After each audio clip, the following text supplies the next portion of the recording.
listening to the questionnaire. Say that again. You're listening to the questionnaires. I've just started. Right here, for your ears, for your eyes. The questionnaire. Get your comic on. Poke it up, poke it up, poke it up, poke it A up. cat and a dog walk up to a bar. It's just past dusk, but they're ready for a good evening of night capping. Yeah, and I hope you are as well. Ladies and gentlemen, this is the questionnaire. I am your host, the Unknown Factor, aka that Wade Wilson of hip hop. But as per usual, we're on comics. And you know, if you're gonna get into comics and you want to know what comic you should read, I'll tell you the individual at the questionnaire that you should speak to is none other than Dave Milburn. Hey guys, hey, so we're here to talk about G.I. Joe #1 this week. Oh wait, no, Hey, we're not. Sorry, wrong book. That's look, we already did the whole G.I. Joe with Kelly a while ago, man. Right? And we ain't got Jill in the house either. Right? #1. I know you love it so much you're tatted up, man. But like I said, it ain't about Scarlet. It ain't about Jill. We might get a little bit killer, yeah, and it might be a kill train in the house with Olivia Briggs. How goes it? Olivia. Hello. Hi guys. Thank you for having me on. It is a pleasure. Absolutely. The first thing that, like, the reason, because sometimes I'm just scrolling Instagram, and I, as people that watch the show regularly know, I don't scroll much, but sometimes I look at it and I see something and I'm like, what is that? And that's exactly what happened with Kill Train. And I was like, oh, plus it's from Mad Cave, and we've had several individuals over here from Mad Cave. It's a great publishing company, you know what I mean? And we're gonna get to that in a while. We're going to get into Kill Train. We're going to get into what got you to write Kill Train, right? And we're going to get heavy into that. So for everybody, man, you need to stay tuned because with that, I promise it's going to be very, very, very intriguing. But, you know, we got the pre-show questionnaire over here. Everybody, you can go check out all the pre-show questionnaires. All you got to do is subscribe to the Patreon. There's a list in the description. It ain't going to cost you no money to see all those pre-show questionnaires. And we don't ever get into all the questions. But they've switched up here recently. And one of the questions that was recently added was, what weapon would you most want in a zombie apocalypse? We had some terrible answers, Olivia. Right? Like some bad ones. Like, I want a baseball bat with big nails through it. And I'm like, well, it's going to get stuck somewhere, whether it's a zombie's head or some piece of something, and you're going to die. Someone said size. Size? Yeah, Okay. exact. Like height or like size? Like like a thigh. Like Raphael, a thigh. That's a stabby, but again, you get stuck. Well, not even that. It's close range and all that. But I gotta say, Olivia, and those are some of the worst answers. I'm wondering like what the worst answer is gonna be because people give really bad answers, man. Apparently, people are just trying to die in the zombie apocalypse real quickly. But you're like, no, I'll have a fortress. I'm good. Like. Yeah, I mean, you know, I thought about it, and I too went like the combat route, but I'm not an idiot. I've never even been in a fist fight. I mean, well, I've gotten hit a few times when I was younger, but I didn't fight back, right? So the idea that I would even be able to hit something with some sort of weapon is so out there to me that I just thought, you know what? That zombie apocalypse, it sounds like a lot of riffraff, and I'm not into a lot of riffraff. So keep that away from me. Put me in my fortress and let me work. I'm glad that you liked it though. I thought you might say that a fortress was cheating, but no.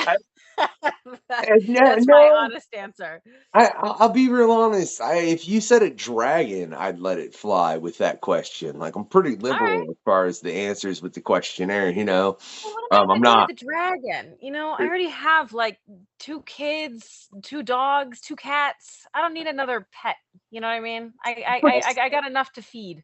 But if it's I'm good. Well, I mean, you would have the problem if it like didn't eat zombies.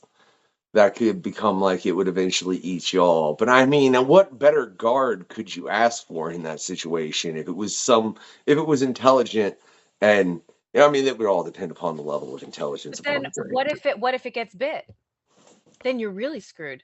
then you have a zombie dragon, and I want nothing to do with that. Yeah. Yeah. Just got, See, that's so where I go. I go worst case scenario. That's mom brain right there. I wonder if would aircraft carrier be okay? I would choose an aircraft carrier. I mean, that's But fully there's a lot. Pretty solid.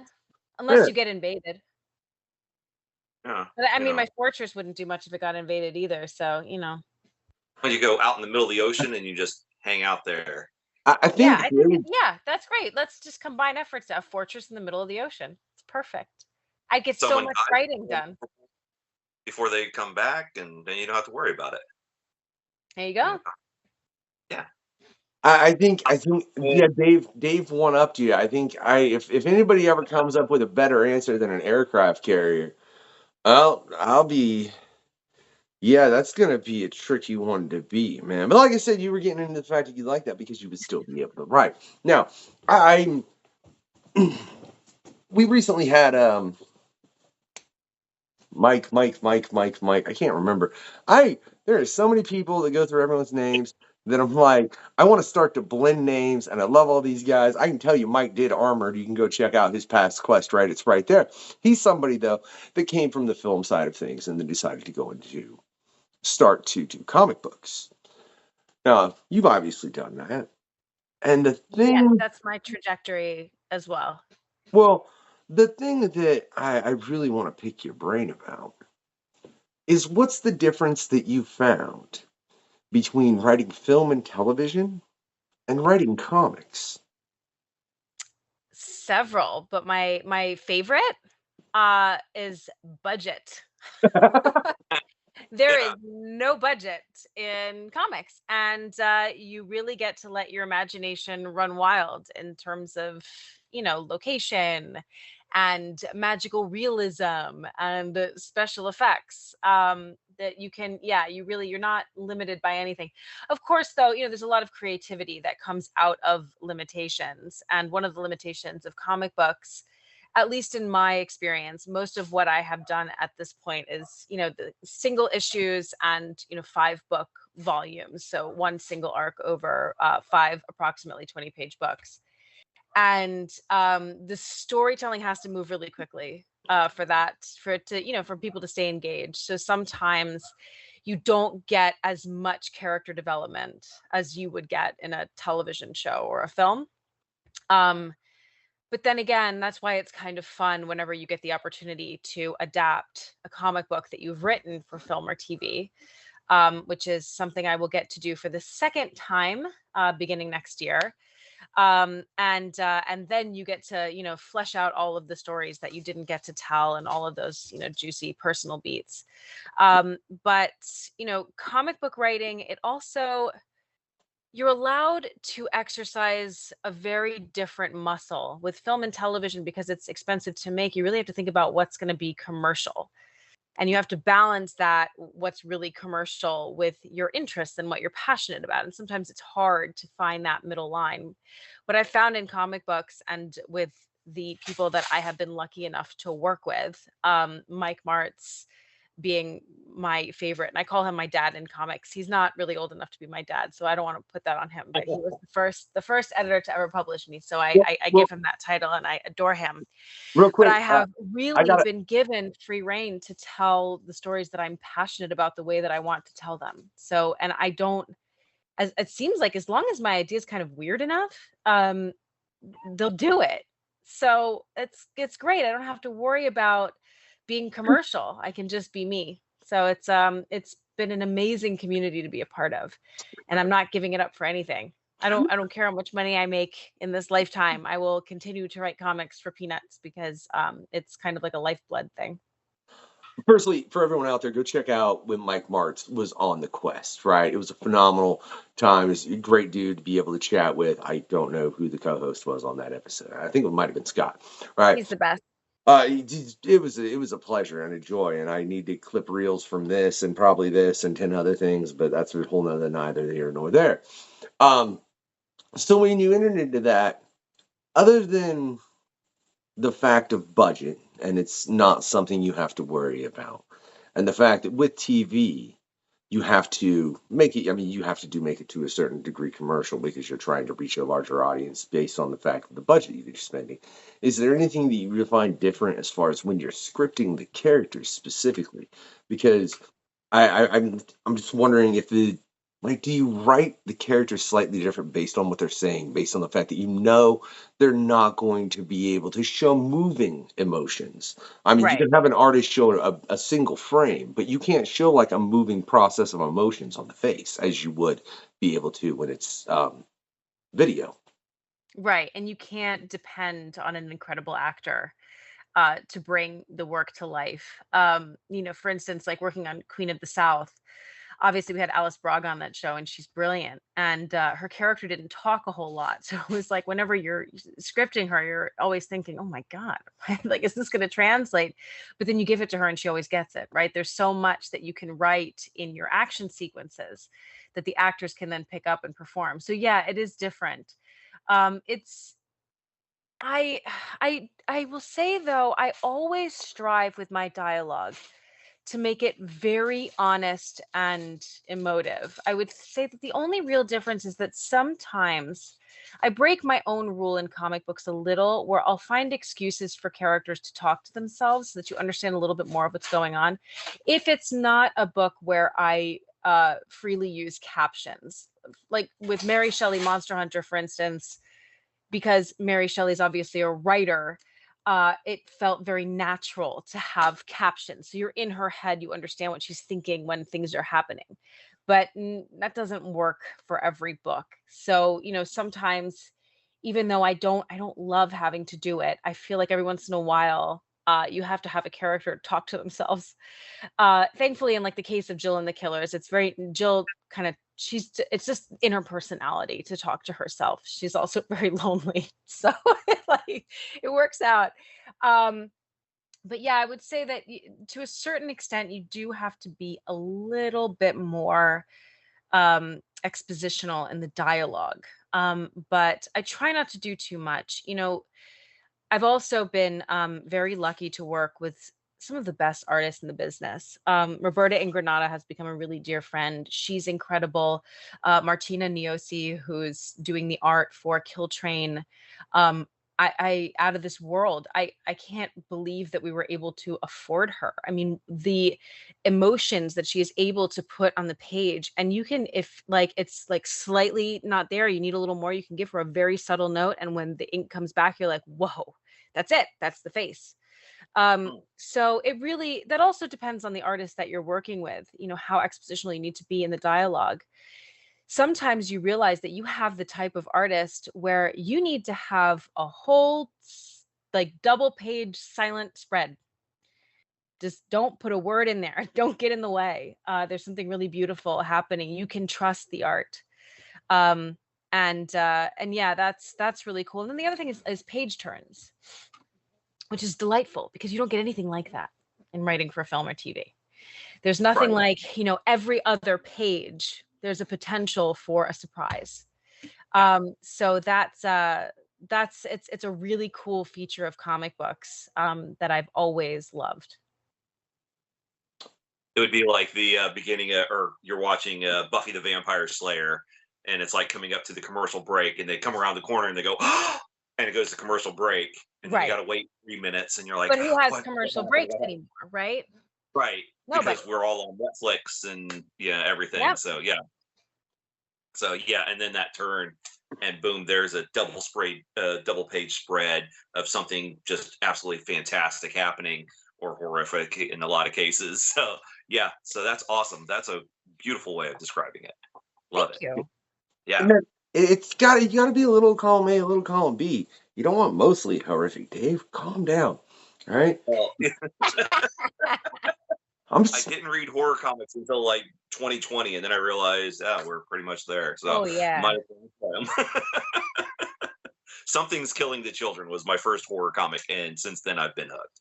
So that book just really blew my mind. Good. Yeah, I mean, All right. I know Well, it's not, I think you'll really enjoy Kill Train then. There's a lot of levity in it, but it's a horror. So I makes love me it. happy to hear that you're getting into it.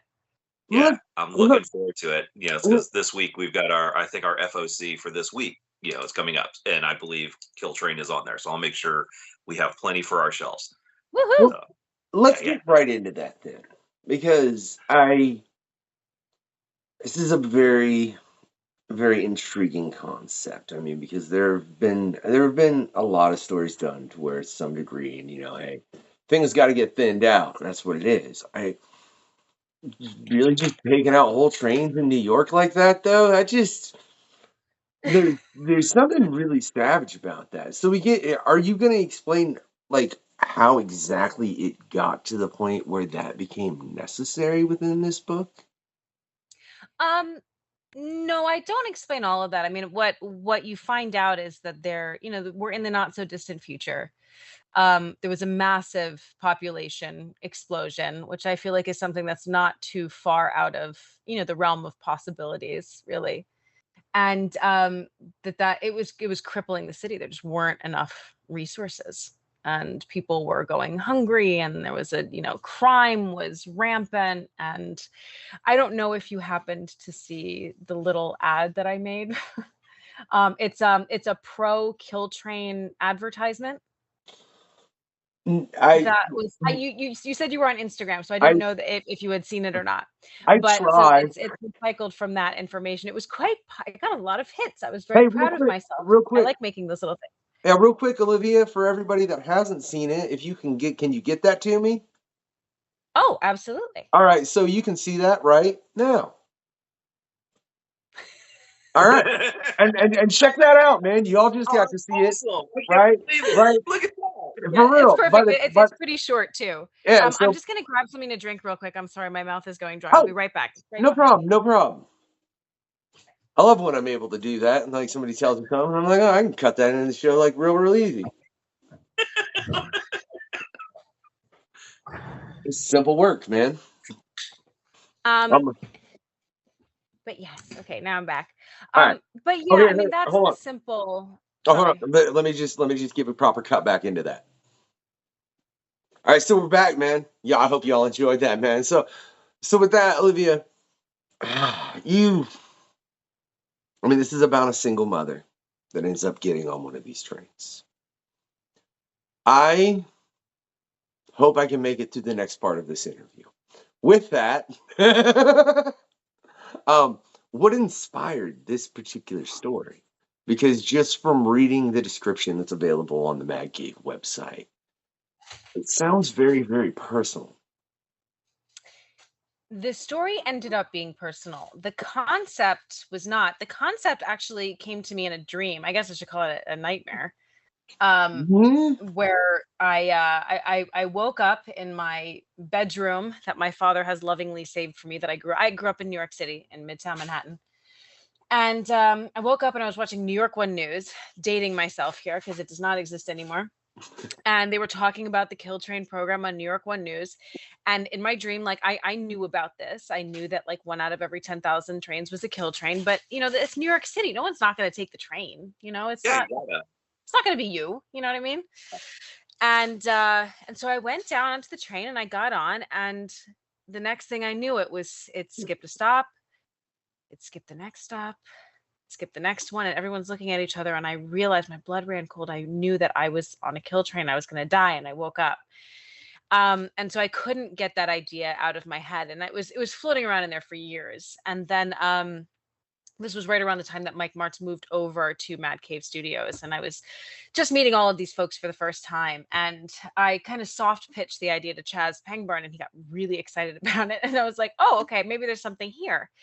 And they solicited an outline. So at that point, I didn't know who my protagonist was going to be. I had actually like a totally different idea.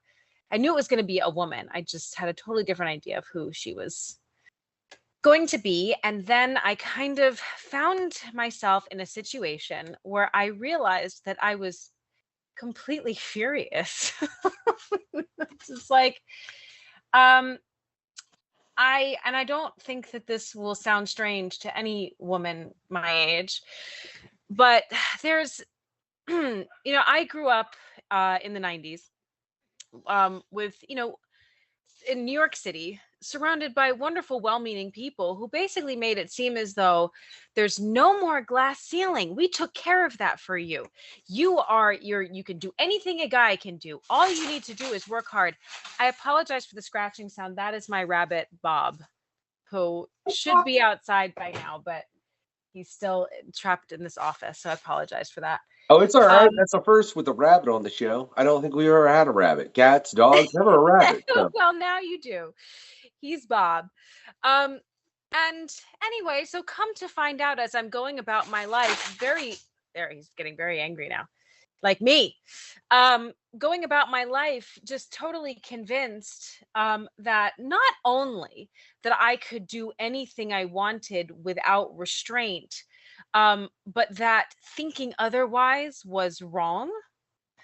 Having to find out kind of in my 30s that wasn't true, and that felt too late. And that was incredibly frustrating.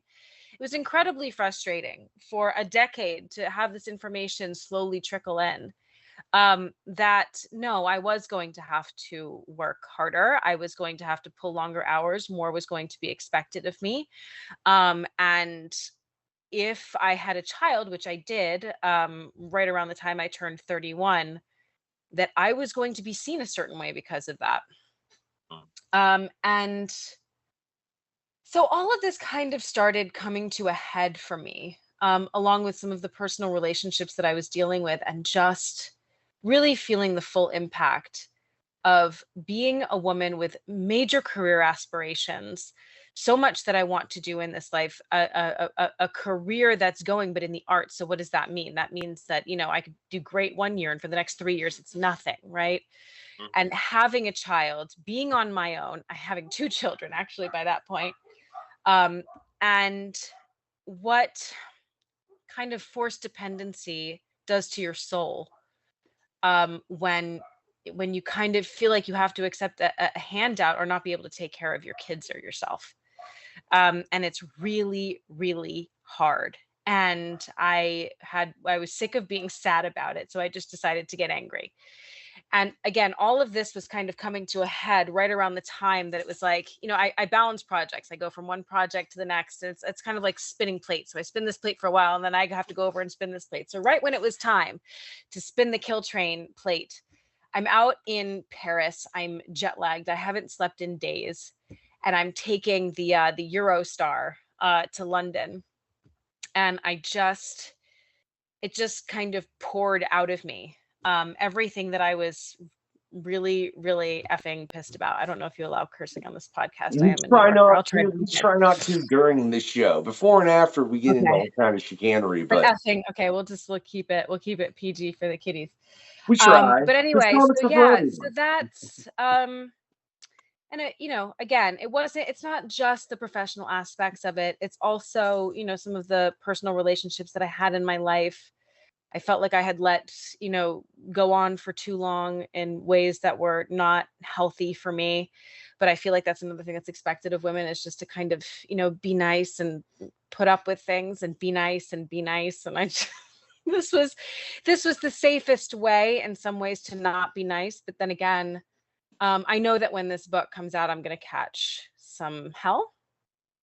And, now I kind of feel like I'm ready. I'm ready for it.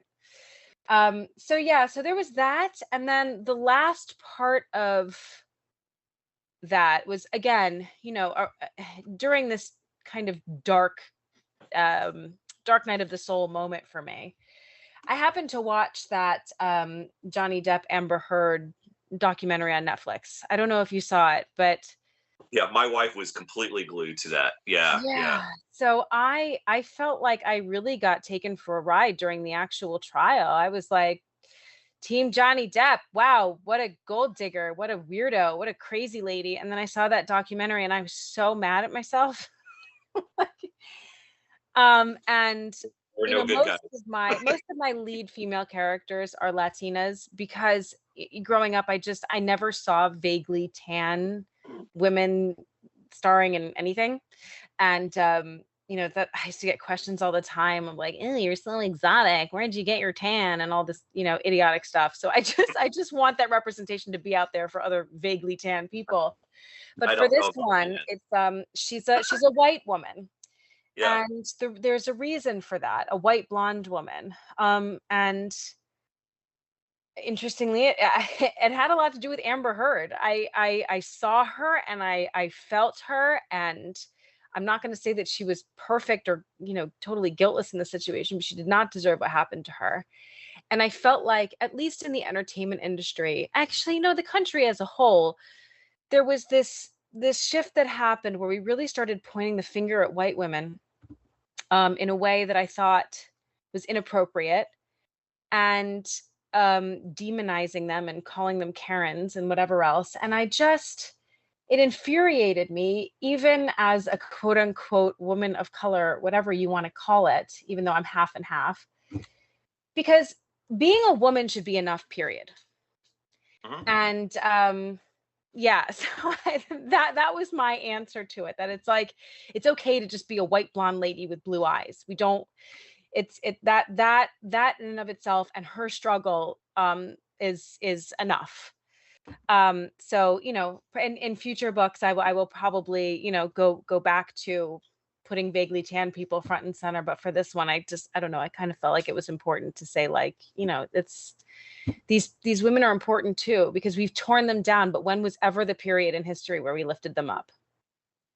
Never. To So that, yeah, it's, I guess, a little I'll political. say, I'm well, getting no, I revved mean, up now. No, I did. hey, I'm totally into it. we can get into, we ain't gonna get into like what's happening politically, but we can get into the fact that there's clearly a social art of war being conducted, I think, to where it's truly nothing more than to divide and conquer us, because you can't take 100%. control over people if they're together. And the fact that people don't take more consideration as far as to understand that is far far beyond me, Olivia. I sincerely wish they did. But I take it that's specifically the thing you feel like you're going to catch hell about then, or is there something else?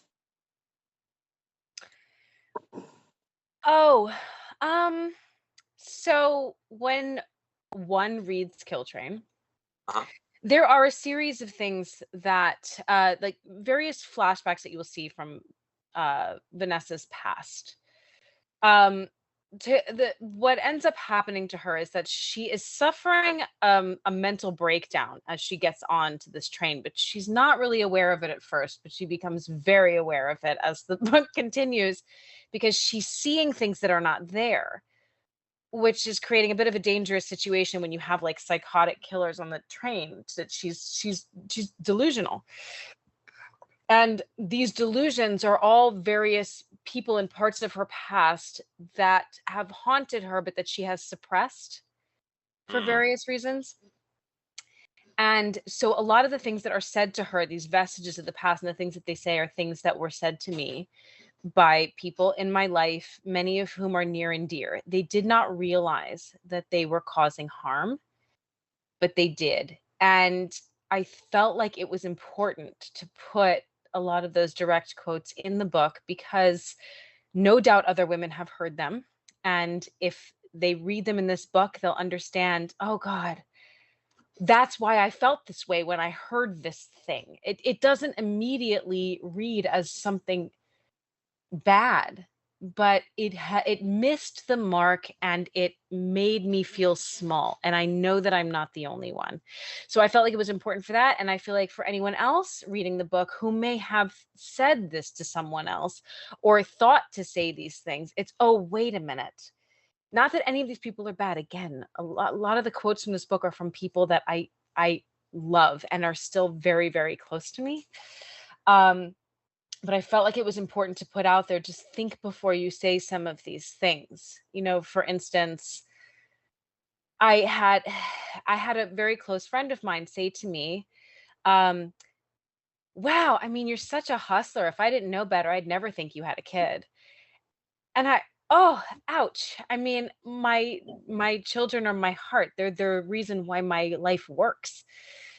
To what she was involuntarily doing, and she was a woman, is she's lifting she's making it seem as though it would be better if I didn't have children as a working person, that somehow having a child is a disability. And it's a common way that women think about themselves. It's a common way that men and women think about other women. Well, once you have a child, you're done. I had people ask me if I was going to keep working after my first daughter. I said, have you ever met me before? I've never stopped for a second. But that idea is so pervasive that if a woman starts a family, she ceases to be a functioning person, and we have to get rid of that. We have to get rid of that. So that's one example. And the person who said that she's probably my closest friend in the world, and she always will be. It's just this thing was said and it hurt. So Yeah. It's crazy to me how people don't really, I think, sometimes reflect upon the words that come out of their mouth. You know, to a degree that, yeah, things are said sometimes that may be in jest or may just be a compliment, but they don't realize at the same time it was very, very backhanded. I'm sure there are some times where it happens where, there are people who love to get backhanded compliments at the same time. So I'm not going to sit here and tell you every backhanded compliment wasn't exactly as it was said, but I think there are clear times it's like that. But you know what? It's not incumbent on other people not to offend us. Right. But it is incumbent on us to understand, to be okay with the fact that something hurt us, and to understand why. And I think that this is not about like finger wagging people who say insensitive things to women. It's not. It's about a woman who's finally looking back on these things and having the strength to realize that hurt me. It messed me up. And I'm looking at that, and I'm going to go through that, and I'm going to empower myself because of that.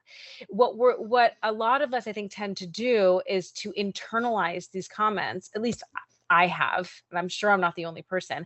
We internalize them, and we kind of stagger under the weight of them. God, man, maybe I really, if I'm going to go out for that job, maybe I shouldn't tell them I have a kid. Maybe I should just keep that in my back pocket. And then you get indignant about it. Well, it's really none of anybody's business if I have children or not. So I'm not going to say anything about it. But then we're hiding who we are. Right. So it's really more than anything, it's a message of like, it is so okay to have been damaged by these things. It's okay. And if you've gotten through it, that is fire, that is fuel, that is strength. This book is all about reclaiming strength. And it's really through motherhood. I mean, it ends up in a really wild way being a mother-daughter story. So, without too many spoilers, that's kind of what ends up happening, because that's where, when I've had my first daughter, that was when everything started to fall into place. It opened me up in ways that I didn't know was possible. And I found a very, very kind person under the hard New York exterior. And people seemed to like her a lot more. And it felt more true to who I was. So yeah, having children made everything possible for me. That's amazing, Olivia. I want to clip this, and I will play this at Thanksgiving and go see Mom. Oh. Well, I mean, if I was allowed back at my family's, house. Man, everybody's just in the middle. Everybody's just in the middle, or like had some real experiences recently between the three of us. I'll tell you that. We ain't gonna get into what happened Friday, right? So I think that's phenomenal. When if you want to know after the show, and I probably will cut that to where it's not even on the Patreon. I'm gonna be real honest, but y'all should go subscribe to the Patreon for $2 right now, right? You can see all the before and after bits on the quest, right? But as far as what you're doing with Kill Train, I think it's phenomenal, because we just had Jason DeHart on, who wrote a book which was teaching literature and learning empathy. I am paraphrasing. That is not the exact quote of the book. He's supposed to be sending me a copy of it. So when I have it, you'll see it in front of the show one day, and I'll know it because it's in my hand, and I'm reading a lot of books. Sorry. But so I think it's phenomenal to have you and to see that's literally what you're trying to do with this book is teach people a higher level of empathy. But you're doing it in a story that I don't think most people would expect to have the level of. No, it's the most gruesome, disgusting thing I've ever written. I love it. Yeah. I'm gonna applaud you too. That's phenomenal. There are more intestines out of bodies in this book than I think I've ever seen in a comic book. So how do you write that? How do you write that? You're like, you're sending that to your artist, and you're like, okay, so in this scene, you know, I'm going to do this, but I want to make sure it's just gross. I want entrails everywhere, and that's literally just what I say. Yeah, and I mean, so many scenes were like that. Like it's just, and so actually, one of the biggest challenges was like how to make each disgustingly gruesome scene a little different, right? Because they're traveling. It's a group that's traveling from train car to train car. They have to get to the rear train car. So they can get off this kill train and hopefully survive it. And every train car has a different psychotic killer, because the part of the premise of the book, which if you didn't see the clip, oh no, that's not in the clip actually. This is I'm going to make another one that's an anti-kill train video that will have this on. That should be out soon. But the premise is that the city had hired professional assassins, but it was so gruesome that they all quit. And so the city has given the job of killing these passengers over to the city's criminally insane and just armed them with whatever they wanted and just let them go to town.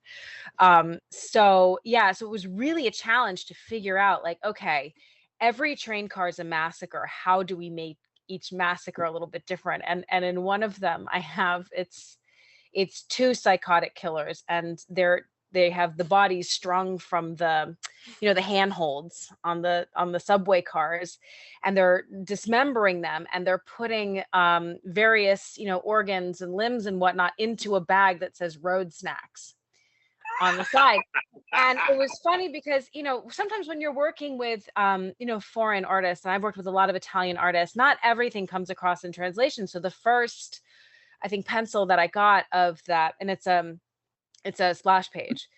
So the first pencil that I got, there was no road snacks on the bag, and I had to go back. I'm so sorry, Martina, but it's got to say road snacks.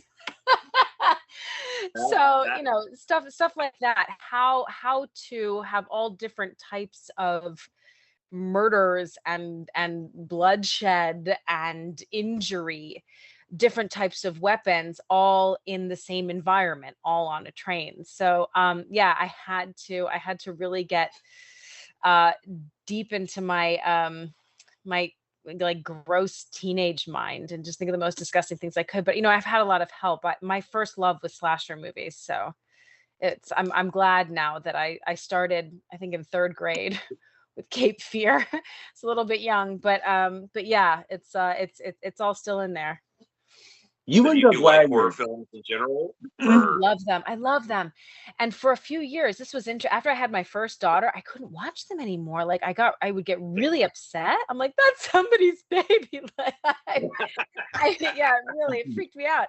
But I've come back to them now, and I just had the opportunity to outline a horror feature for a really lovely company, and it felt like coming home. Awesome. So yeah, I've really been enjoying coming back to the horror space. It's interesting when it comes to Kill Train. I kept kind of billing it as what was it? As kind of like an everything everywhere all at once meets Squid Game kind of feel. Mhm. But then my friend pitched it back to me as The Purge meets Speed, and I was like, Oh, right? yeah, Okay, that's yeah. better. I stand corrected. So yeah, it's incredibly personal. It's not really, I'm not trying to teach anyone anything. I just needed to get all this shit off my chest, and I figure if I'm feeling this way, somebody else is too. The story, it poured out of me. Literally, I've never written an outline so fast in my life. And when I sent it off, I thought, this is going to be crap. They're going to come back and they're going to say, we don't want to do this book anymore. They didn't even have me do a rewrite on the outline. It was just, sometimes it's magical, and it just happens that way. Very, very rarely. but yeah, that was the story of this book. So yeah, it is both deeply personal and the most disgusting, violent thing I have ever written. Okay. Firstly, you and Doug Wagner, Olivia, need to hang out. Secondly, Dave, I'm not taking that bait and asking that question. I'm not taking that bait and asking that question. You know what I'm talking about, right? I'll tell you what I that do. question is after the show, Olivia, because I don't even want to get it. We're not doing it, Dave. I'm done. Oh, That reel was hilarious, right? But you probably don't even want that question, Olivia. You don't even know, right? I'll tell you I when don't know, but I want to know. well, You don't. when we're done with the show, Yeah. we'll ask that question. We're not doing it on the show. If you want to hear that question, you can go check out Joe Donahue's interview with Dave as co-host, and we get into it. And Olivia, I will explain later, right? But what I want to get into, as far as in regards to this, how do you make sure with Kill Train that you're not letting the violence overpower the story or the story overpower the violence based on the fact of what you're doing. And as far as what you're saying, I understand you're not trying to teach people, but I think the fact that you wrote this story from a point of life and things that you'd felt, you will. The fact that it's not the point will probably make it more impactful. But just how do you make sure how do you make sure you have that proper balance and one isn't tipping to one side or the other? I think that the only real way to do that is to just and this is what I always try to do with my stories. And in fact, when I find out that plot is driving, then I always have to stop and take a step back. I let my characters drive the story. And with this one, it reads very much like a feature. So it's very much a single narrative. You are just with Vanessa the entire story. So those are the types of stories where you need the character to be driving the story. And if the character is driving the story, then you're in her experience. To me, as long as you are staying true to the character and what they are going through moment to moment, and you have that honesty, then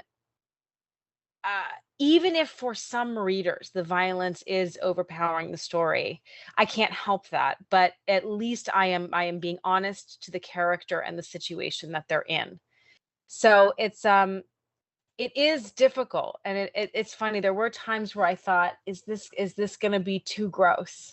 Um, which is why I guess when people ask me about adaptations of this, they're like, is it a feature film? And I say, I think it's a Broadway musical. Because I know that sounds crazy, but imagine the difference. But like in being a movie, when you go to a movie theater, all of that violence, it's in your face, like it's right there, and it can be really gruesome to the point where you're doing something like this. In a comic book, obviously, it's an illustration, so you can kind of stomach it, right? But if it were to be on a Broadway stage, you have some distance between you and the gruesomeness. And so I don't know, it just, for whatever reason, I know it sounds totally crazy, but I feel like that would be the perfect place to adapt it. So Lin-Manuel Miranda, if you're listening, I want you to write the music, and I want Kill Train to be your next big Broadway hit. Real quick with that, has there ever been a comic book adapted to Broadway like that? I mean, there was a Spider-Man? I don't know, wasn't but there? listen, I started in theater. If there's anyone who's going to do it, it's me. I would be honored. Yeah, I mean, there was Spider-Man was a musical. Yeah, that's the only one I can think of. Suzuko was a comic. Yeah, that would have. I mean, Dr. Seuss.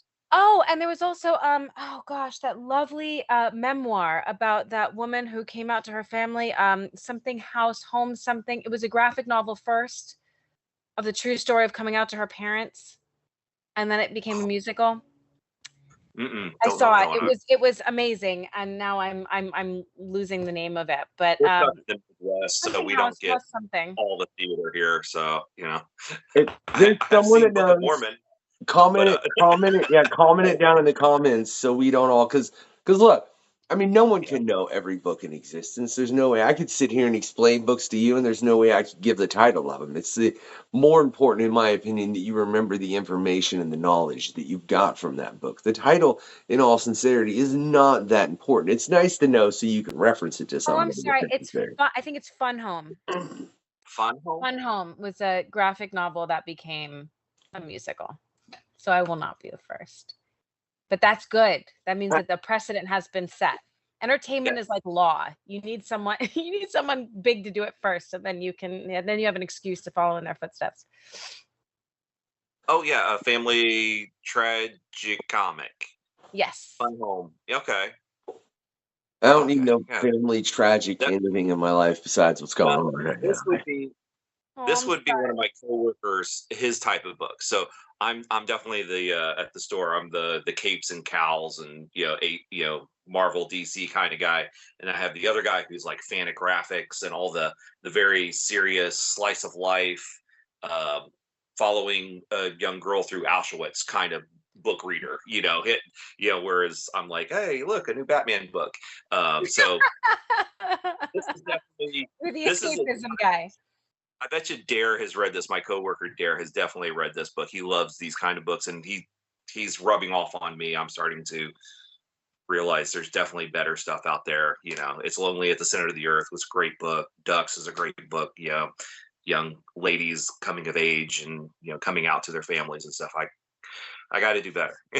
So yeah, thank you for turning me on to this book. I will put this on my read list. Cool. Yeah, absolutely. I think that's something that probably would amaze people. It's like, because I guarantee there are people that seen that musical that probably are completely unaware that it was based on a comic book. And I think it's funny because, like Dave said, he's a capes and cows guy. I started out as a capes and cows guy. I don't know, what would you even call me now based on my pool list, Dave?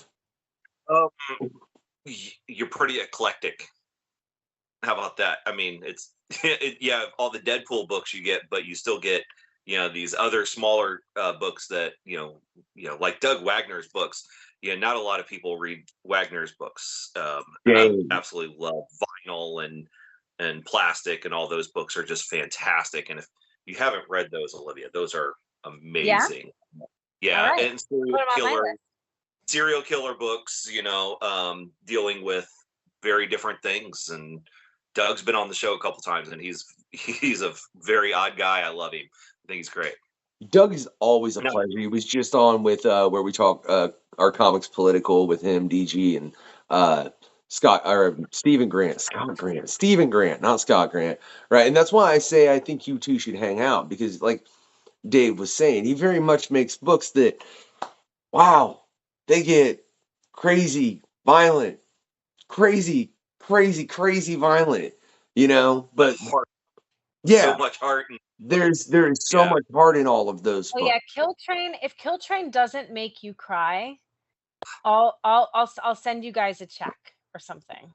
No, you really sold me. You really sold me hard on wanting to get this book. Almost all of book 4. So, wow. Yeah, it's it should get you, in spite of all the violence.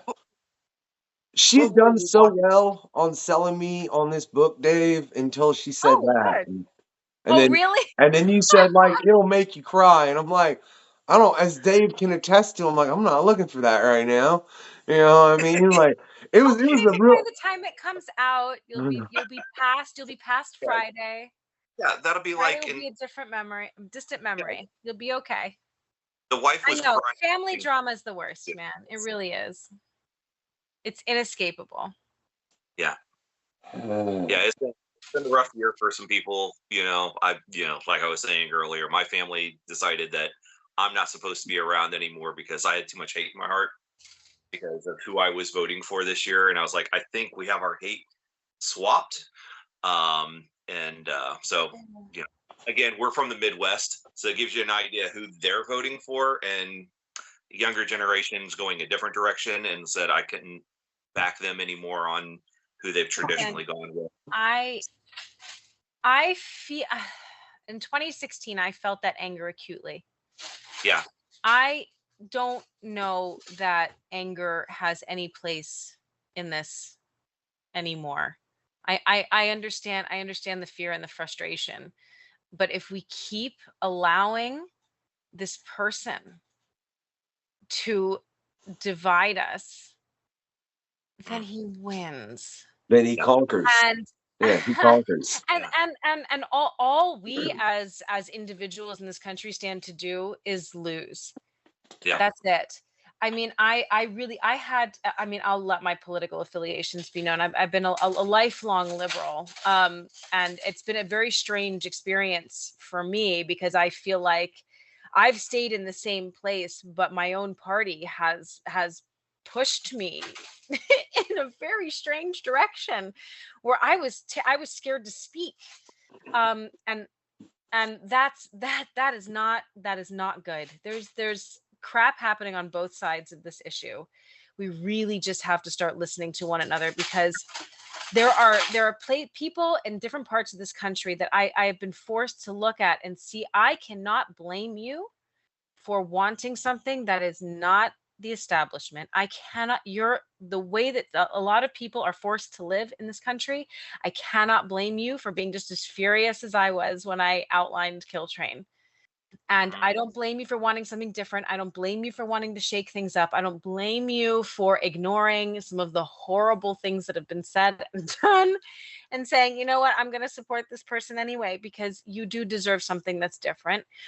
We deserve to have two excellent parties. We have neither right now.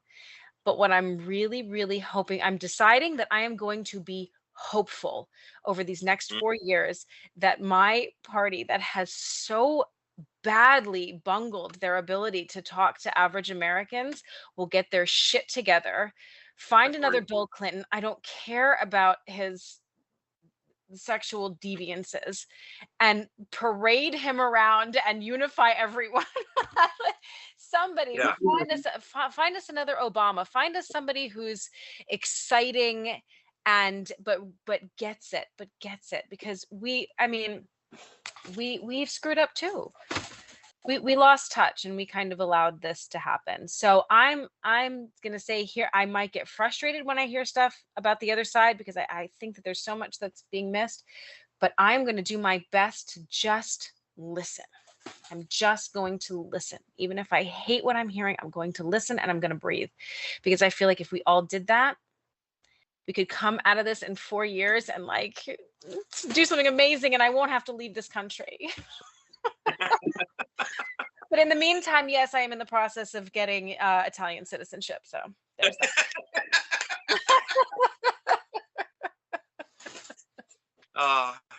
Yeah. I personally, I love that ended with "I am in the process," just so you know. So just just in case this goes sideways, I've got my out. And I'm to the point where I'm like, man, maybe I need to work on my Canadian citizenship. I know quite a few individuals up there, and yeah, that's a whole. So I understand you as far as I'm not really up there. So. Yeah, I know plenty. I have to go back. Right? But I think you made one of the greatest points that I certainly haven't heard. Now, mind you, I don't watch the news because, as I've said previously on the show, I don't want to throw an axe at my TV. I need my TV to use at its show section. If I start watching CNN, Fox, MSNBC, pick something that's 3 or 5 or however many letters, I will throw an axe at my TV because somebody says something that's incredibly, and then somebody instantly turns and they turn it into a hostile situation. Yeah. Because that's what they do. You said something like just listen, comprehend, and try and give your opinion back. That's not what any of these 24-hour news networks do. I mean, if I could name a newsman that I think did that best in recent history, yeah, it's Jon Stewart. And it shouldn't be a stand-up comedian I'm saying when I say that, but that's the person I could think that handled it best as far as really listening and trying to go back and forth. And that's terrifying, Olivia. I want to go to sleep. there is hope. There is hope. People just if we could just get people off the Kool-Aid, just to listen. But yeah, and you know what? And then on the other side, like if we can't do that, like my only other thing is like, well, you'll see. Yeah, you'll see. FAFO. I'll be fine. I'm in California. Well, like if need be, we'll just break off into the ocean or something. Like I'm cool.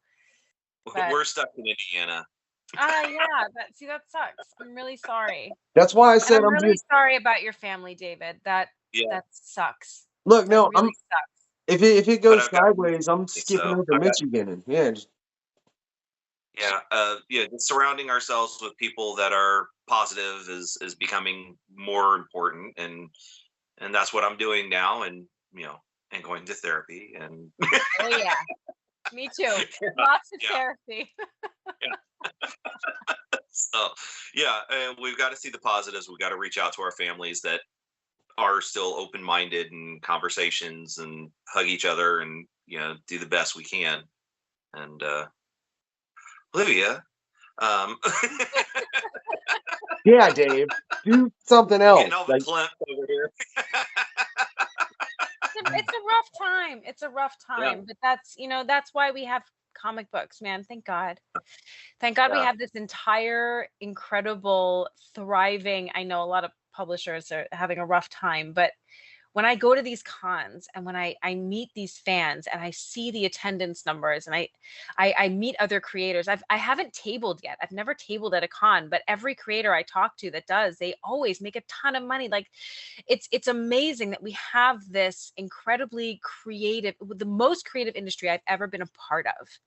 And people cannot wait to see what these independent creators are making. The fact that like Kickstarter has become the 4th largest distribution platform for comic books, that people are taking a chance on like they don't need a publisher anymore. They just need the artist. I mean, it's a beautiful, beautiful thing. So whenever you feel down about what's happening politically, I just look at this beautiful industry that you get to be a part of with people that read, and they read a lot. They It's do. gorgeous. It It's is. gorgeous.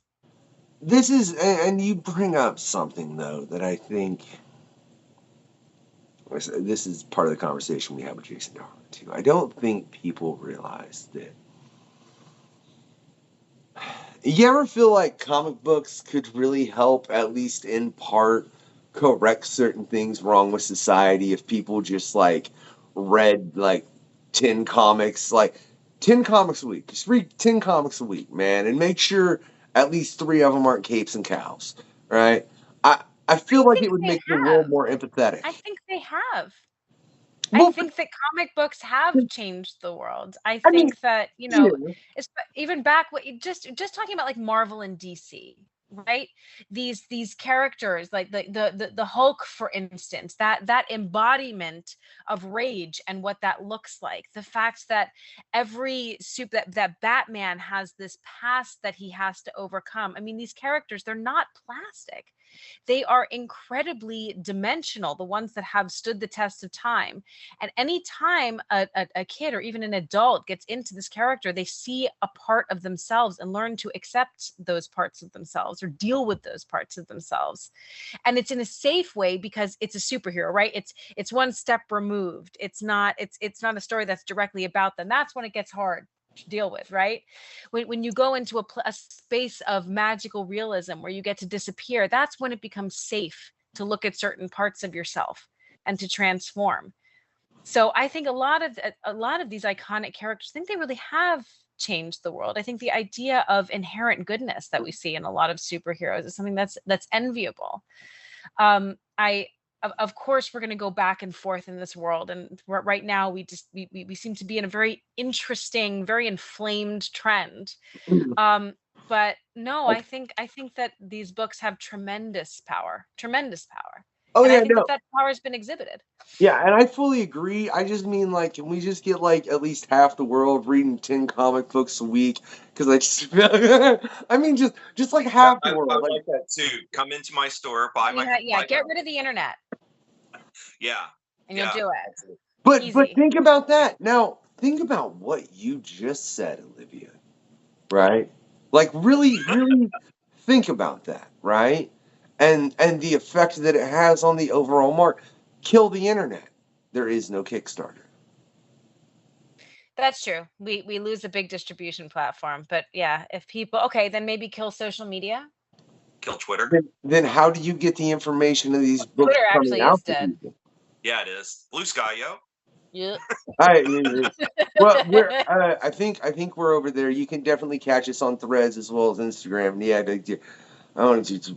Oh my gosh, the freaking like that it hurts my head. With the social media, maybe if we could just kill all the social medias, take it back to MySpace, right? Oh yes. Yeah. And Right, like Tom. Everyone Tom. had a friend on that platform. yeah. That was nice. Yeah, Tom, he was friendly. Like Tom just wanted to be friendly with everybody, and we all looked at Tom and flipped him the bird and went and talked to the billionaires. And I don't know about all Yeah. that. Not that Tom didn't become a Tom got billionaire. paid and said Yeah, bye. yeah. He was like, did I? Good for Tom. Maybe he seen what it was turning into, and he was like, Nah, I'm out. I'm out. Yeah, like deuces. No, he Uh, got on Tinder. Didn't you hear? What? No, Yeah, I did not. Tom got on Tinder. Oh. The actual Tom. This was years ago that I remember hearing about this, but yeah, the actual Tom was on Tinder. like I the just real remember learning dude. how to do HTML on MySpace, and I was like, "Oh, I'm going to be a coder," and that didn't turn out. Yeah, and then you hit JavaScript, and you were like, Yeah, "Nope, I'm out." I just like to have like you'd pull up my page and there'd be music playing, and there'd be like, hey, here's the which DC villain are you, and all these different tests and everything. Those were a lot of fun. They were. Yeah. Those were the days. You're all Hi. Lasai. I just don't have anything else as a response at this particular moment, to be real honest, which Dave will attest is a very, very, very, very rare thing. It Often doesn't. he always has something to say. Yeah, yeah. So, Well, so listen, I would say, in terms of for, creators and readers alike and all the folks that are in this incredible industry, I think something that we are starting to realize, and I would say that, most creatives fall on, one side of the political spectrum. But something that I'm learning and a lot of us are learning is that playing it safe has not done us any good. Right. So we're angry, we're frustrated, we're processing, but I think what's important is that we're not really that interested in being safe anymore. So I would say that the work that's going to be created over the next couple of years is not going to look like anything that we've seen before. There's no vested interest in being careful anymore. There's nothing to gain from it. Let's just start saying what we think and being okay with stepping on a few toes. I know that I have been very careful, with the exception of Kill Train. But there might even be, some parts of it where if I wrote it now, I wouldn't have held back, or who knows. But I think that now is the time. If you have something to say, if you want to test the water, get out there and say it. If you happen to hurt someone's feelings, you can always fix it. You can fix it. But let's not continue to hold back our thoughts and our opinion and our questions. Don't hold back your questions because you're afraid of the backlash. You're a good person. It's okay. Yep. Just let's put it out there. So I think that we're gonna see a bit of an artistic renaissance here and letting loose. Because again, playing it safe has gotten us nowhere. and Absolutely. yeah, over here at the questionnaire, Dave, we certainly don't. And yeah, that's a very valid point. We don't hold back questions. I mean, how many, like you said, you're like, I've been on plenty of shows, and that don't even make me fill out an interview before I went on the show.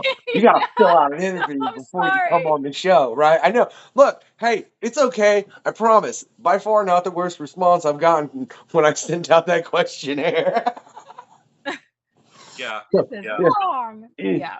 But hey, I don't care if you're just going to visit Gotham. You realize you should probably get out really quick because I don't think you'll survive in Gotham. And I'm not like, sure, you're from New York, Hardin, New York, and that's fine. But I know Gotham's another story, but I would like to visit. I really would. You better take Kevlar and I don't even know what else with you, and like. I didn't say a post-Batman Gotham. I'm not going Penguin. Come on. I'm not crazy. Yeah. Just, little tip. Don't go down Crime Alley. Any place called Crime Alley, don't take that shortcut. Bad idea. Okay. Bad idea. Thank you for the tip. I'll keep that in mind. Well. Like, hey, Dad, why don't we take this shortcut down a place called Crime Alley? Yeah, brilliant. And how dare you say snakes have a low literacy level? I'll have you know, one of our past guests had his girlfriend's snake was an adamant reader. All right, so don't you slam the snakes in their amount of reading. Some of them snakes probably read more than some people out here. Let's be real honest, which is part of the problem. And that's why we're going to end up with a snake problem, because they're going to read more than humans, and then they're Parse tongue. Parse. Oh dear. What? I think this is the problem that people had with the questionnaire. What else are you looking at there? Wait, what? I answered? I'm not even looking at anything. I'm just honestly kind of like trying to do something, hoping Dave will ask a question and buy me like 2 minutes. But he's not asking a question. I figured he realized that I was doing what I was doing in hopes that he would like come up with a really, really good question, because I'd like to think I've come up with some good questions through this interview. And I know you've given some phenomenal answers on this quest, Olivia. And it's been, and I was like, I thought Dave would take the cue, but I guess I don't, I'm the unknown factor. A lot of it's I get that a lot, and I'll leave that at that. And Dave asked a question. Well, okay. You said you were talking about going to cons. How have you been going to cons more often? Yeah, because I had 2 books out this year, and so I wanted to do the full tour. And then I kind of exhausted myself, and then I realized that I also have 2 books coming out next year. And I was like, oh man, actually, I think 3. I might have 3 books coming out next year. Yeah, so there's anything else you can talk about, or Killer Train? Kill Train, and there is the Fate the Winx Saga books that I've been writing. The 2nd volume comes out next year. So the 1st volume was Dark Destiny. I don't know that we've assigned a title to the 2nd volume yet, but it's a continuation of that story, which is kind of a continuation of the Netflix series, but also had to be its own thing. So that was like a bit of an interesting creative dance, but it's my first time working with pre-existing IP, and it was fun. It was fun. The fandom was a little all over the place with the response, but that's okay, because I gotta do my creative creator thing. But I'm really proud of what we created with that book. So that will be coming out. The 2nd volume of that will be coming out next year, and then I have another book that's not announced yet. So I can't talk specifically about it, but I can say that it's my first rom-com. Oh, a rom-com. Yes. So it's a graphic novel with Maverick. It is my first rom-com, and it has been pitched to me as a queer 13 going on 30, which again is like one of the biggest compliments I've ever gotten. Yeah. So it's very fun. It's been totally different. Are we gonna be doing Thriller dance in the middle of it and everything? Like, sorry? Are we going to be doing the Thriller dance? No, because this it's actually kind of a reverse 13 going on 30. It's an adult protagonist that goes back in time to 2003. Oh. So yes. Like lose it, and it's getting hot in here, and low-rise jeans, and those like really terrible baby tees with the frills on the bottom that I think are coming back. That's the vibe, and it's based on my college experience. Again, another personal story, but obviously embellished. If I went back in time, I wouldn't be hanging out with you guys. If I could do that, that would be way too cool. Maybe I'd pop back into this dimension for a while, but I'd be like chilling in the 60s, and I don't know. This is actually a funny meme. I've already given up my political affiliation, but I don't know if you guys have seen this meme that's going around of Donald Trump from the 80s. And he's like, I don't know why all these time travelers are trying to kill me. I'm just a realtor.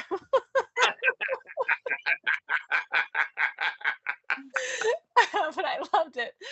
But yeah, so that's just the basic concept of that book. But I'm very excited to have my first rom-com out there and to dip a toe in that. And I have another unannounced book with humanoids. I have no idea when we're going to be able to move forward with the art for it, but the scripts are written and it's ready to go. We're just kind of trying to, figure out. I think they want to do a Kickstarter with it, as a lot of the publishing houses have been doing lately. So waiting to find out there. So yeah, a lot going on. But I will tell you that I completely buried myself in work this year to the point where like I was not functioning. So my goal right now is to run out of work.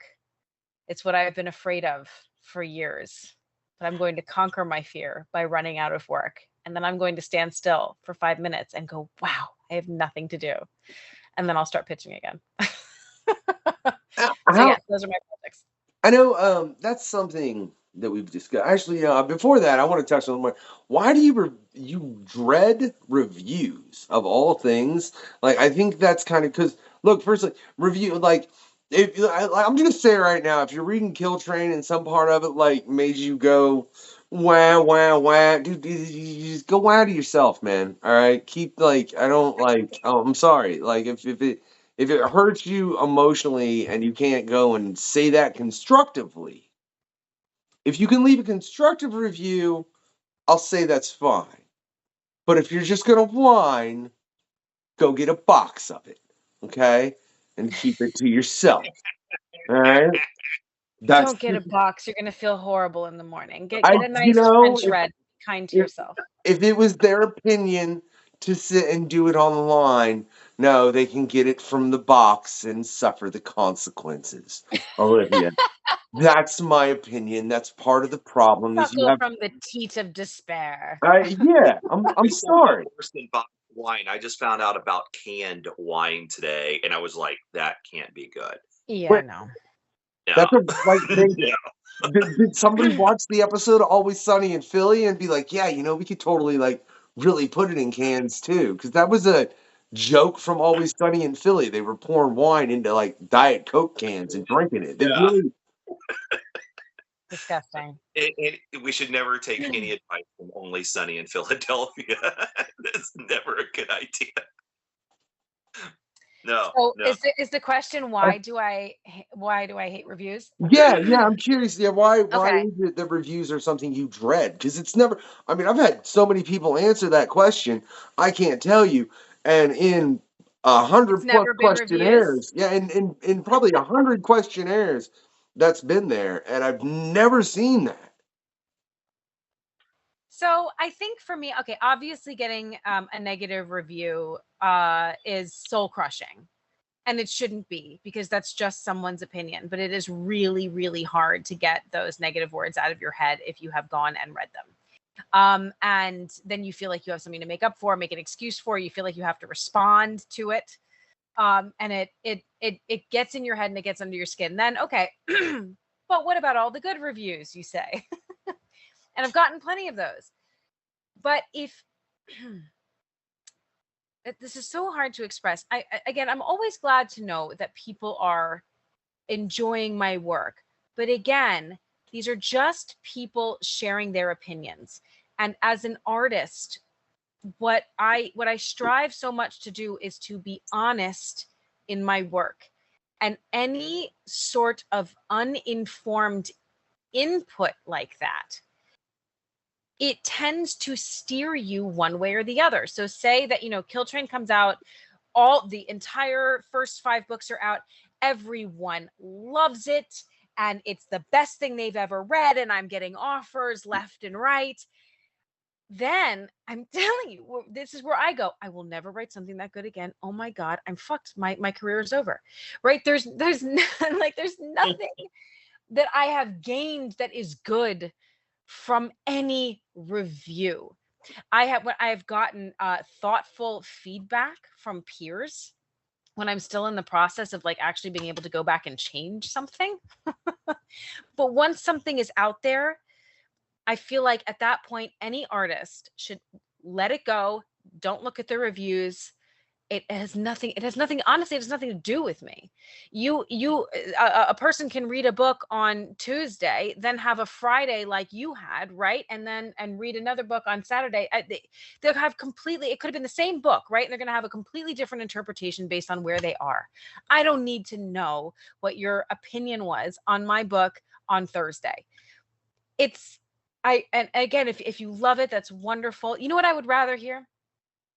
If it changed your life in some sort of meaningful way, if it helped you, tell me if it helped you. I would love to hear that. I don't think that I need to read people's unvarnished opinions. That said, I will always check the fucking reviews. Well, firstly, with your Oh, I'm sorry, essence, I cursed. yeah, I just want to point out, I don't care. It's been a lovely conversation, Olivia. We were at a PG-13, but then you dropped another F-bomb and took it up to an R, Sorry. and I just think that's I hilarious. warned you. If you I can don't, beat me, you can beat me. I don't even care, Olivia. It's been a lovely conversation and a great quest, right? But I just think I was gonna make the PG-13 comment when you finished what you were saying, and then you dropped another one and made it an R, and it was like, I swear none of this is scripted, y'all. I promise. But to what you said, and in that regard, like there's don't read the comments. I think it was the second Wreck-It Ralph film where they actually literally make a point to say that you shouldn't read the comments. You know what I mean? But in reference to what you're saying, it makes me curious as to if there is part of that makes it to where you want to discuss the "You Don't Know You're Beautiful" track. Oh, so my own comment on this song. It's a Jonas Brothers song, right? It's a hit Jonas Brothers song. Oh, really? Oh my gosh. Yeah, where the main lyric is it's you light up my world like nobody else. Okay, it's very catchy and you find yourself dancing to it, and it's you don't know you're beautiful. That's what makes you beautiful. And the reason why that song annoys me so much is not because it's not catchy. It is catchy. It is a banger. It deserves to be heard. It's that I finally realized that there's this unspoken of virtue in women not knowing their beauty, and somehow that makes them more beautiful, rather than a confident woman owning herself and owning her beauty and that making her beautiful. To me, that is what every woman should be striving for, not walking around thinking, oh gosh, if only someone would discover my beauty. Like it's just, and I realized that is a mentality that I also subscribe to, was don't own your beauty. Don't go out there and say I am a beautiful person inside and out. That we have to be humble or we're not attractive. Well, I'll be good this time. F the H out of that S. Okay? Look. No, Olivia, if you're gonna own it, and women say it. There is nothing attractive about being insecure. Okay, and that's why that song annoys the hell out of me. And I'm sorry, Jonas Brothers. Again, it's a banger. Good job to whomever wrote that, but you got to change the lyrics.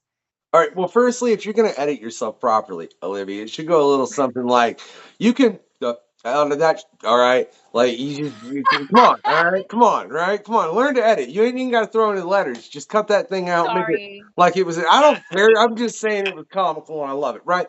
But I think the other thing that's funny is like, when you put the song that came into my head, which will show that I don't listen to pop at all, is "You Don't Know You're Beautiful to Me," which I think is like from the 70s or some crap.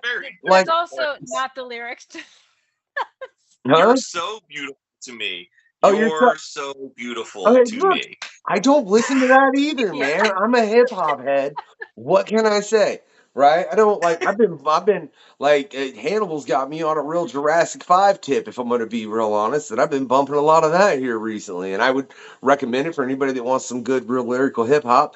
I would highly recommend it, man. So I was, the fact that you said Jonas Brothers, I was really confused, and I totally agree or disagree with them, and I totally agree with you, Olivia. I don't know, man. Society is so confounding, and yeah, that's that yeah, that I didn't know it was a Jonas Brothers track. I guess maybe there's this part of me that doesn't keep track of pop culture, and That I is fair. well, That is fair. but it's a choice that I make. You know what I mean? Like I've made an active. It's a very, very fair choice to not watch Yeah. the news, to not get into pop. It is totally, totally fair. An unadulterated mind. It's good. I take it to what George Carlin once said. I think it was George Carlin, right? 7 words say on television. Yeah, no. It's they call it television programming. No, maybe it wasn't. No, maybe it was Cat Williams. I don't know. It was a stand-up who tends to be fairly insightful with some of the things they say. I'm not exactly positive. What was my point? The point is, what was I saying, we're coming Dave? to an end. You were saying comics are funny. No, Comedians are stand-up yeah. philosophy. The fact that it's called television programming. Television programming. I ain't trying to be programmed, so I don't keep track of pop culture. And I also am not trying to program anyone that watches this show. I want you to know that. I hope you view this show. I hope you take all the opinions of all the lovely guests that we've had on that are all talented creators and entertainers, and maybe understand a bit more of the depth that you can get from consuming more long-form entertainment as opposed to TikToks and Reels. Subscribe to the questionnaire on Instagram as well as TikTok for all them short clips. I'm just saying, right? Now, I want to let you all know, though, if you have enjoyed this quest with Olivia, what I want you to do, right, is I want you to, right, with the answer you gave for that one, I don't know how to use it properly. I really, really don't. So we're going to switch it up, and I'm going to have you send her Beetlejuice, right? In just a real, real friendly mood, right? With that Home Alone Game Boy, right? Right? We need a nice deluxe advanced, yeah, with an advanced Game Boy to play it in, fully charged, ready to go, and just sit and chill in the netherworld with Beetlejuice hanging out, playing some Game Boy, right? Yeah. While she has a great deal of Mendocino Farms. You don't have Mendocino Farms where you are? No, I don't. It's a good sandwich. All right. And my husband has some waiting for me right now. Oh, right. Is she hungry? Get her. All right. Well, we're gonna let you go eat though. But I want to let everybody know that, like, firstly, if that's what I want you to do, if you've enjoyed this, man, right? But don't give her no candy to con. Apparently, she don't like none, right? But if for some reason you haven't enjoyed this quest, right? I'm gonna ask again, man. I'm gonna ask you every time now. Why are you here? You've been chilling for like an hour and 15 minutes watching all this just to hate watch it. Dude, there's so much more productive, better things that you could do for you, society, your brain, your mental and physical health. Like, don't hate watch things, please. And I'm telling you this as the person that's making this show. I don't want you to hate watch this show. I don't. It's not good for you, right? But if you did and you hung around all this time for some reason, Olivia is just really annoyed the absolute crap out of you. She shouldn't have, right? What I want you to do is I want you to send him what is lobster? Pentagolan? Pentagolan? What is a Pentagolan? I don't know what Pentagolan is. It's a Malay like phantom. It's a woman's dismembered head that floats around with her organs coming out of her neck, and she abducts children. I do know. Yeah, do you? Okay, yeah. When I lived in Singapore for a couple years, and some of the folks that I worked with on my off-campus job told me about this creature that they legitimately fear in Malaysia, and I thought it was amazing. All right, so what you do is you send her, like, we'll say 5 of them, right? To have surround her, sit her down, feed her nothing but lobster for the rest of eternity while they watch Mother, Flower of Killers, on an endless. Oh, I'm sorry. I think I had that wrong. It's Killers of the Flower Moon, right? No, Killers of the Flower Moon. What a disappointing film. Well, Killers of the Flower Moon. All right. I really want every amazing historical account of women of color to be told from the perspective of 2 white men. That just really does it for me. Just keep going with Scorsese. Yeah, thanks. Well, you know what? Yeah. I won't make it worse, but we'll get to what Dave was trying to get me to ask as far as the film, but I'm not going to throw that at you. It is far, far, far too mean, Olivia, and this has been far, far too much fun for me to do that. But I'll let you know here in just a second. But for everybody out there, right, what I want you to do is just 3 more things. 1,